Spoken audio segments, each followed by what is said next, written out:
Երրորդ նախագահի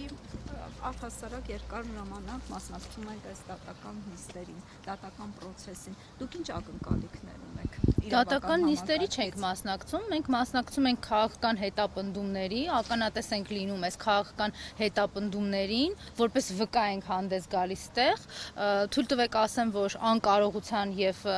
նաև որևէ հնարավորություն չունենալով այս ամեն ինչին խոչընդոտել, ուղղակի գալիս այսպես տեսնում ենք, թե ինչքան հեռուն կարող է գնալ նիկոլական ապարատը հայ ժողովրդին հաղթանակներ պարգևած անձանց նկատմամբ, որքան է Նիկոլ Փաշինյանը ատում ցանկացած պետականության հետ կապ ունեցող Հայաստանի պետական գործչի, այս դեպքում նախագահ Սերժ Սարգսյանին, որքան ինքը տանել չի կարողանում պետականությունը ու դրա համար իր ասած այդ վնգստացող դատավորներով ստեղծել է մի համակարգ, Նիկոլաս Ստրուկ համակարգ, որ իրեն ծառայում է այն աստիճանի անբարոյականության հասնող հրահանգներ կատարելով, որ պահին, որ այդ SMS-ի մեջ կլինի այդ անբարոյականության հստակ հրահանգը տրված։ Իրենք շատ պարզ մեզ բանաձև են առաջարկում, դրանից անդադար ցնցումների մեջ են ընկնում, որ ասում ես, բայց ըստ էության ճշմարտությունը հենց դրա մեջ է, դրա համար էլ տանել չեն կարողանում։ Իրենք հայ ժողովրդին առաջարկում են հետևյալ բանաձևը։ Այն ընթացքում, որ իրենք Էրդողանի եւ Ալիևի մոտ կզած ծախում են հայկական պետությունը ու ինքնությունը, հայ ժողովուրդը այդ ընթացքում պետքա գոհ ու շնորհակալ լինի, որ նիկոլական բանդան օրինակ իրան միայն հայհոյում, թիրախավորում է, որտեղ դրա փոխարեն կարող են նախընտրել ծեծի ենթարկել ու խոշտանգել։ Այն Հայաստանի քաղաքացիները, ովքեր ծեծի են ենթարկվում ու խոշտանգվում են, պիտի շնորհակալ լինեն, որտեղ նիկոլական բանդան կարող է ցանկանալ քաղաքական հալածանք կազմակերպել, ինչպես այս քաղաքական հալածանքն է կամ ինչպես օրինակ Սրբազանի վրա ահաբեկչություն կարելն է։ Եթե ահաբեկչություն են կարել, ուրեմն էլի գոհ եղեք, որտեղ վերջի վերջո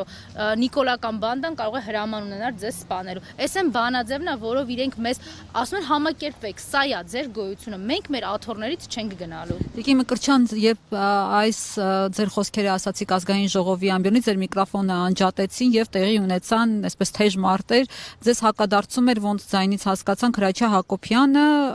ինչ էր մասնավորապես ասում, բացի Ռուբեն Ռուբինյանից, նաեւ դահլիճի ներսից էլ ոնց որ Հրաչյա Հակոբյանի ձայներ, ինչ էին ձեզ հակադարձում, հա, ձեր նիկոլական բանդայի այդ տեքստին։ Բայց ձեզ թվում է ինձ հետաքրքիր է, թե անդեմ, անկարծիք ինչ-որ մեկը, որ իր ընտանեկան կարգավիճակով պայմանավորված եկել վերանգել այդտեղ, թե ինչ է ասում, ակնհայտ է, չէ՞, որ իրանց ջղաձուկները նրա մասին է, որ արդեն իրանց բանդա լինելու հանգամանքը պարզ է Հայաստանի քաղաքացիներին։ Անկախ նրանից ես դա կասեմ, դա չեմ ասի, բայց Գյումրու հրապարակում եթե բանդա չի, այդ ինչ էին անում այդ քաղաքացիներին։ Անչափահասին ինչպես են մեղադրանք առաջադրել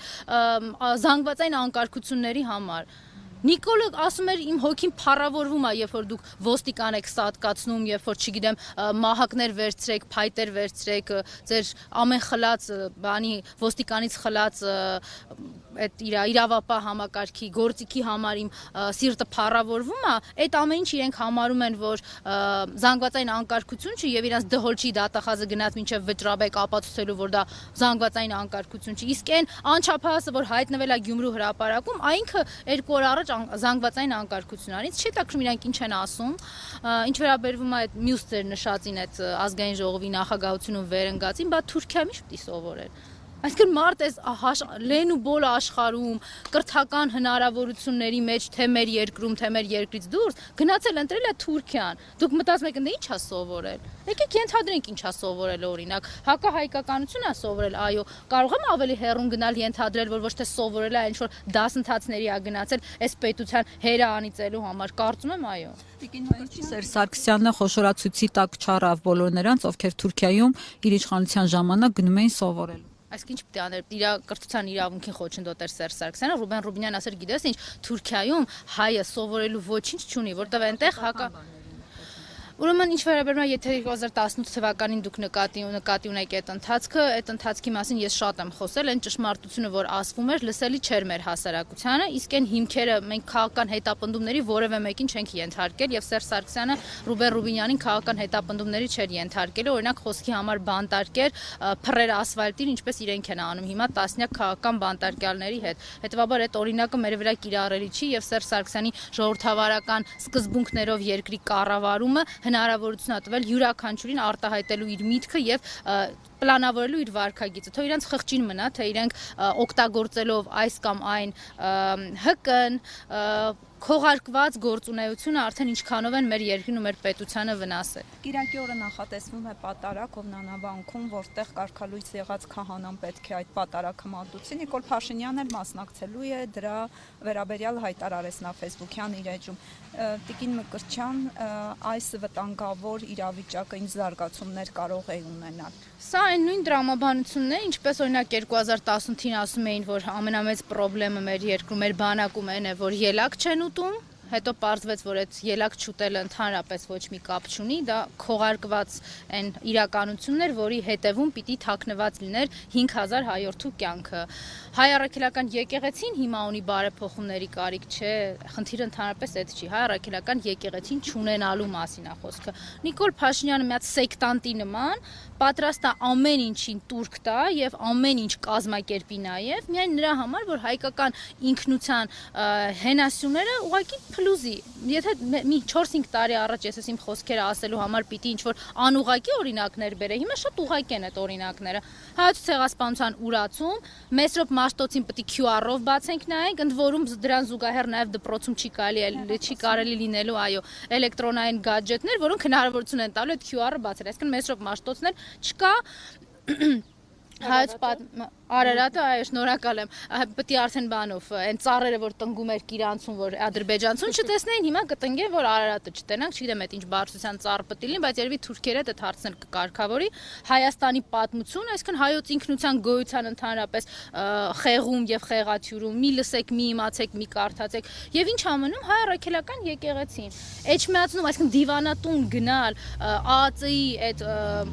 ես իմ ինչ հանդերձանքով Սրբազանին բերման ենթա, ինչի որ ծանուցագիր տայն չէր գնալու, չէ, իրանց ծանուցագիրը պետք չէ, իրանց ցուցադրական պատժիչ տեսարաններ են պետք Հայաստանի բոլոր քաղաքացիների նկատմամբ, անկախ իրենց ունեցած կարգավիճակից եւ հասարակությունում ունեցած դիրքից, իրենց ստորացնել եւ նվաստացնել է պետք հայ ժողովրդին։ Իրենք դրանով են զբաղված, գիտեք, ազգային ժողովում են այդ նույն բանը անում, Երևանի փողոցներում են անում, մարզերում են այդ նույն բանը անում, Էջմիածնում են անում, Հովանավանքում են դրա համար կազմակերպելու այդ իրանց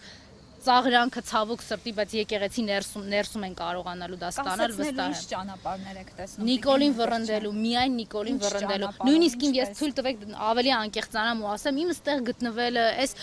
դատավարական շոուներին որևէ կերպ ինչ որ մասնակցելը, փորձելը քո ներկայությամբ զսպել, ոչ մի բան դա չի տալու, որովհետև ոչ վնգստացող դատավորի հարցն ես կարողանալու առանձին լուծել, ոչ կարողանալու ես եկեղեցուն օգնել, եթե կա գլխավոր պարակտիչը, ատելություն սերմանողն ու այս պետությունը քայքայողը Նիկոլին հեռացնելով։ Մենք թույլ տվեք նաև այս հարցից օգտվելով ասեմ, որ անվստահության գործընթացներ ենք հենց դրա համար նախաձեռնել, էլի դա ոչ իշխանություն ստանալու համար է, ոչ էլ մեր, չգիտեմ, այս պետությունը այն վիճակում չի, որ խոսես ինչ որ լրացուցիչ շահագրգռվածության մասին։ Յուրաքանչյուր Հայաստանի քաղաքացու սուբյեկտիվ իրավունքն է եւ իրավունքներից ու շահերից է բխում ուղղակի Նիկոլի չլինելը, որովհետեւ պարզ բան եմ ասում, մենք հասել ենք այնտեղ, որ Նիկոլը պետք է չլինի, որ Հայաստանի քաղաքացու կյանքի իրավունքը ապահովված լինի։ Տիկին Մկրտչյան, շատերը մտավախություն են հայտնում, որ շուտով կարող է նաեւ վեհափառը կալանավորվի։ Ինչ եք կարծում կգնան այդ քայլին մոտակա ժամանակները։ Ես մոտակա ժամանակների մասով գուշակություններ թույլ տվեք չանեմ, բայց ես ձեր եւ քաղաքացիներին նաեւ մտահոգությունը կիսելու եմ, իհարկե այդպիսի բան լինելու է։ Նախապատրաստական աշխատանքները տեսնում է, իր այդ Նիկոլա Ստրուկ իրավապահ համակարգին ուժայինների ստուգումը, զգոնությունը, ով ինչքան հրաման կատարեց, ով ավելի մեծ ինտուզիազմով այդ հրամանը կատարեց, այդ հավելավճարները կավելացնի, հենա պետական պարտքը աճում է, գիտեն որտեղից պետք է այդ փողերը տան, երևի արդեն թուրքական ու ադրբեջանական հենց արժույթով էլ կտան այդ փողերը։ Ու իր համար այստեղ որևէ խնդիր չկա։ Ինքը որևէ կերպ չունի էմոցիոնալ կամ ինչ-որ զգացական պահ, բա ոնց կարամ ես տենց մտնեմ Էջմիածին, շատ հանգիստ, որտեղ ինքը հայ ժողովրդի էմոցիոնալ եւ ինքնության հետ կապված որևէ զգացական կապ չունի։ Այո, ինքը պետք է գնա նաեւ Էջմիածնում ցույց տալու, որ ինչ ինքնության մասին եք դուք խոսում, ինչ հայկականություն, ինչ հազարամյակների եկեղեցի։ Փաշազադեն չի ասեմ, մսկիթները պետք է վերականգնենք։ Կարող է մայր տաճարը պետք է մսկիթ սարքեն, կարող է տենց է հանդիպման, վերջի հանդիպման ժամանակ Ալիևի հետ տենց են պայմանավորվել։ Մկրտչյան, իսկ փողոցային պայքարը երբ է լինելու, որովհետև Սերժ Սարգսյանը Ծիծեռնակաբերդում ասել էր, որ կլինի փողոցային պայքար։ Նախագահը այդպես չէր ձևակերպել, խոսել էր նրա մասին, որ պայքարը անընդհատ է եւ մենք մշտապես հանրապետականը ունի ծրագիր, ծրագրով է առաջնորդվում, բայց ես ձեզ հետ համամիտեմ, այդ փողոցային պայքարը պիտի լինի, որովհետեւ բազմիցս եմ ասել, առանց հակազդեցության սրանք չեն գնալու։ Սրանք ձևավորված բանդա են, իսկ բանդան միայն հակազդեցությամբ են կարողանում հեռացնել, որը պիտի բերի նաեւ ազգային ժողովում անվստահության գործընթացով ավարտվի։ Պատրաստվում ենք, ես հույս ունեմ, որ այն պայքարը, որ այս 7 տարիների ընթացքում հանրապետական կուսակցությունից տեսել է Հայաստանի քաղաքացին, շարունակական է լինելու, մենք նույն վճռականությամբ ու կամքով, չնայած այս բռնաճնշումներին, շարունակելու ենք աշխատել։ Շնորհակալ եմ։